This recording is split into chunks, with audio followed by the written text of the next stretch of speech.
Nama saya Tria Pina Nadila, NPM 2022077844. Video ini saya buat untuk memenuhi tugas mata kuliah komputer. Dosen pengampu Jumadi SAP MT. Tugas pertama yaitu membacakan biodata diri. Perkenalkan, nama saya Tria Pina Nadila, NPM 2022077844. Lokal atau semester 3A non-reguler. Tempat tanggal lahir saya Juai 26 Maret 2001. Alamat sekarang Jalan Datu Kandang Haji, Desa Juai, RT 4, nomor 2, Kecamatan Juai, Kabupaten Balangan.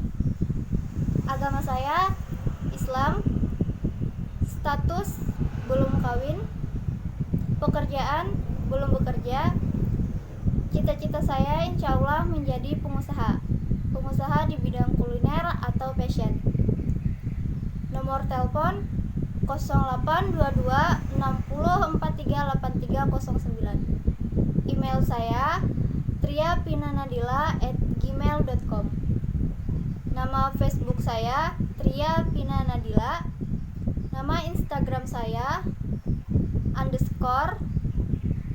_Tria PN-Dila.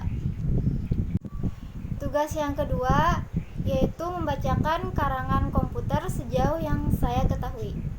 Menurut saya, komputer adalah sistem elektronik untuk memanipulasi data yang cepat dan tepat, serta dirancang dan diorganisasikan secara otomatis, menerima dan menyimpan data input, memprosesnya dan menghasilkan output di bawah pengawasan suatu langkah-langkah instruksi-instruksi program yang tersimpan di memori starter program. Komputer dapat didefinisikan sebagai suatu peralatan elektronik yang terdiri dari beberapa komponen yang dapat bekerja sama antara komponen satu dengan yang lain untuk menghasilkan suatu informasi berdasarkan program dan data yang ada. Adapun komponen komputer meliputi layar monitor, CPU, keyboard, mouse, dan printer sebagai pelengkap. Tanpa printer, komputer tetap dapat melakukan tugasnya sebagai pengolah data, namun sebatas terlihat di layar monitor sebelum dalam bentuk printout atau kertas. Dalam definisi seperti itu, terdapat alat seperti slide rule, jenis kalkulator mekanik, mulai dari abacus dan seterusnya, sampai semua komputer elektronik yang kontemporer. Itulah lebih baik yang cocok untuk arti luas seperti komputer adalah yang memproses informasi atau sistem pengolah informasi. Saat ini komputer sudah semakin canggih, tetapi sebelumnya komputer tidak sekecil atau secanggih, sekeren dan seringan sekarang. Dalam sejarah komputer, ada 5 generasi dalam sejarah komputer. Sejarah komputer menurut periodenya. Alat hitung tradisional dan kalkulator mekanik. Yang pertama, komputer generasi pertama. Yang kedua, komputer generasi kedua, komputer generasi ketiga, komputer generasi keempat, dan komputer generasi kelima. Komputer yang saat ini kita pakai adalah generasi kelima, sekarang dan di masa depan. Banyak kemajuan di bidang desain komputer dan teknologi yang semakin kemungkinan pembuatan komputer generasi kelima. 2 kemajuan rekayasa yang terutama adalah kemampuan memprosesan paralel yang akan menggantikan model non-Neumann. Model non-Neumann akan digantikan dengan sistem yang mampu mengkoordinasikan banyak CPU untuk bekerja secara serempak. Selanjutnya, pengertian dari hardware komputer atau perangkat keras adalah salah satu komponen dari sebuah komputer yang sifat alatnya bisa dilihat dan diraba oleh manusia secara langsung atau berbentuk nyata, yang berfungsi untuk mendukung proses komputerisasi. Hardware komputer dapat bekerja berdasarkan perintah yang telah ditentukan padanya, atau disebut dengan istilah instruction set. Dengan adanya perintah yang dapat dimengerti oleh hardware, maka ia dapat melakukan berbagai kegiatan yang telah ditentukan oleh pemberi perintah. Semua bagian fisik komputer merupakan hardware komputer. Harus dibedakan dengan data yang berada atau beroperasi di dalamnya, dan dibedakan dengan perangkat lunak atau software yang menyediakan instruksi untuk perangkat keras dalam menyelesaikan tugasnya. Batasan antara perangkat keras hardware komputer dan perangkat lunak akan sedikit buram kalau kita berbicara mengenai firmware, sebab firmware adalah perangkat lunak yang dibuat ke dalam perangkat keras. Firmware merupakan wilayah dari bidang ilmu komputer dan teknik komputer yang jarang dikenal oleh pengguna umum. Dari beberapa definisi yang didapat dari berbagai buku, dapat disimpulkan bahwa komputer adalah: pertama, alat elektronik; yang kedua, dapat menerima input data; yang ketiga, dapat mengolah data; yang keempat, dapat memberikan informasi; yang kelima, menggunakan suatu program yang tersimpan di memori komputer atau storage program; yang keenam, dapat menyimpan program dan hasil pengolahan; yang ketujuh, bekerja secara otomatis. Sedangkan yang disebut dengan program adalah kumpulan instruksi atau perintah terperinci yang melakukan fungsinya dengan cara yang sudah ditentukan. Berikut perangkat-perangkat komputer yang saya ketahui. Yang pertama, mainboard; yang kedua, power supply; yang ketiga, prosesor; yang keempat, PGI card; yang keenam, HDD atau hard disk drive; yang ketujuh, memori RAM. Monitor komputer adalah salah satu jenis soft copy device karena keluarannya adalah berupa signal elektronik. Dalam hal ini berupa gambar yang tampil di layar monitor. Gambar yang tampil adalah hasil pemrosesan data ataupun informasi masukan. Monitor memiliki berbagai ukuran layar seperti layaknya sebuah televisi. Tiap merek dan ukuran monitor memiliki tingkat resolusi yang berbeda.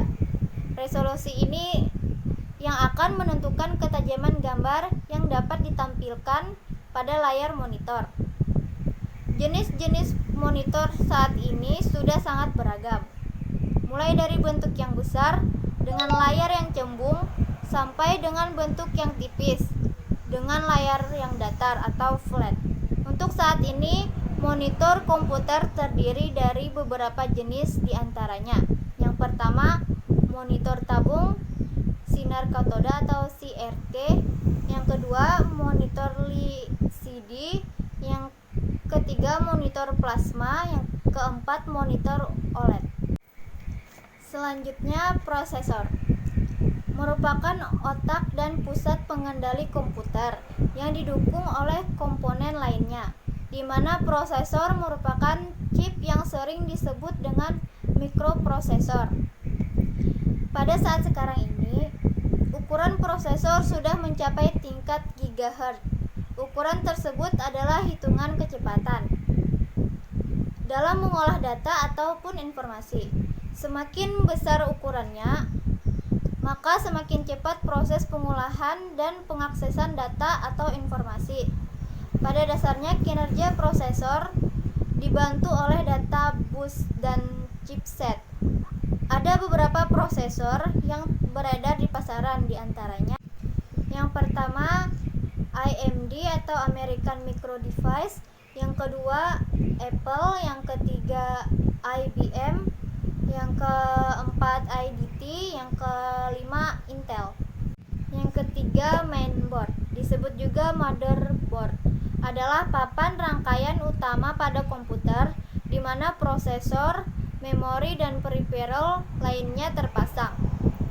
Yang berikutnya, power supply komputer merupakan sumber listrik utama yang menyediakan tegangan plus 12P, plus 5P, min 5P, dan sinyal PUR atau power on reset untuk mengaktifkan motherboard. Daya maksimal yang dapat dikonsumsi oleh power supply ini sekitar 200 watt dengan tegangan masuk sebesar 220 P AC dari PLN. Dengan efisiensi yang sangat tinggi, power supply ini sekitar 200 watt dapat menyediakan tegangan sebesar plus 5P dengan arus sekitar 15-20 A.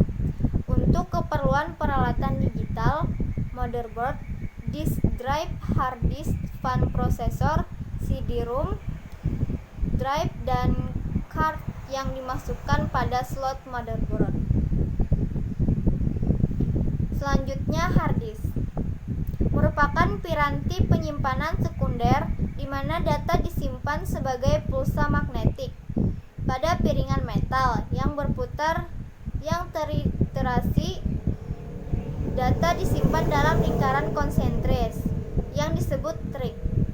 Tiap track dibagi dalam beberapa segmen yang dikenal sebagai sektor untuk melakukan operasi baca tulis dari piringan. Hard disk menggunakan head untuk melakukannya dan berada di setiap piringan. Selanjutnya, RAM atau memori. Memori adalah istilah generik bagi tempat penyimpanan data sementara dalam sistem komputer. Selanjutnya, video graphics adapter (VGA), singkatan dari video graphics adapter, adalah standar tampilan komputer analog yang dipasarkan pertama kali oleh IBM pada tahun 1987. Walaupun standar VGA sudah tidak lagi digunakan karena sudah diganti oleh standar yang lebih baru, VGA masih diimplementasikan pada paket PC. VGA merupakan standar grafis terakhir yang diikuti oleh mayoritas pabrik pembuat kartu grafis komputer. Tampilan Windows sampai sekarang masih menggunakan modus VGA karena didukung oleh banyak produsen monitor dan kartu grafis. Selanjutnya, yang termasuk alat input sekaligus output device. Yang pertama, keyboard, mouse, joystick, pen digitizer, finger scan, webcam, touchscreen, mikrofon, scanner, dan barcode scanner. Komputer dinyalakan, komputer berjalan, dan sistem operasi akan melakukan layanan inti. Sedangkan software lainnya dijalankan setelah sistem operasi komputer berjalan, dan sistem operasi akan melakukan layanan inti umum untuk software itu. Layanan inti umum tersebut seperti akses ke disk, manajemen memori, scheduling tasks, dan antar muka user. Sehingga masing-masing software tidak perlu lagi melakukan tugas-tugas inti umum tersebut, karena dapat dilayani dan dilakukan oleh sistem operasi. Bagian kode yang melakukan tugas-tugas inti dan umum tersebut dinamakan dengan kernel suatu sistem operasi. Itulah beberapa sistem aplikasi komputer yang saya ketahui. Wassalamualaikum warahmatullahi wabarakatuh.